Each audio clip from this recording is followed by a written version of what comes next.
33 општини на 2 ноември ќе ги добијат своите градоначалници.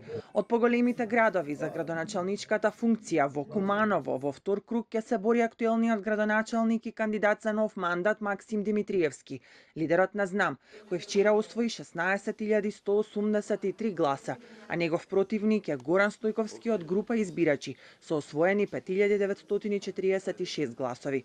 Димитриевски вчера славеше победа на градскиот плоштад и најави уште поубедлива победа во вториот круг.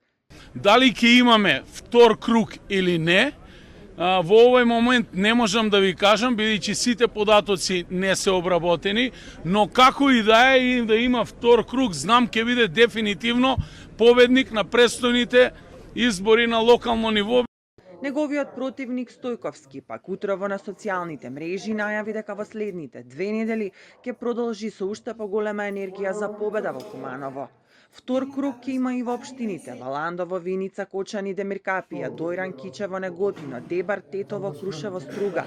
Ќе се прегласува и во Маврово и Остуше, Врапчиште и Центар Жупа, поради тоа што не беше постигнат цензус, односно гласаа помалку од 30% од регистрираните гласачи во општините. Најголемо изненадување на овие локални избори е убедливата победа на ВМРО ДПМН во Струмица, позната како СДСМовски бастион, и тоа уште во првиот круг на изборите. Нивниот кандидат Петар Јанков освоил 15.071 глас, или скоро 56% од гласовите, наспроти кандидатот на СДСМ Маријан Даскаловски, кој освои 36% или 9.732 гласа. Тој утринава на Фејсбук му ја честиташе победата на Јанков. 20 години заедно ја менувавме Струмица чекор по чекор, со срце, визија и труд. Им честитам на ВМРО ДПМН за изборната победа и лично му честитам на Петар Јанков за освоениот мандат. Уште на почетокот од пребројувањето на гласовите, кандидатите на ВМРО ДПМН убедливо воде, а во веле со охрити штипи за кратко време ги објавија и прославија победите.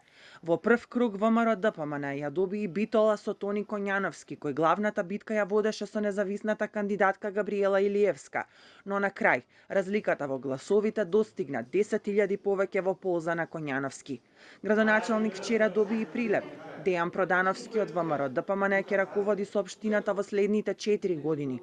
Освоил 55% од гласовите или водство од 10.000 гласа пред кандидатот на СДСМ Петра Лукаровска.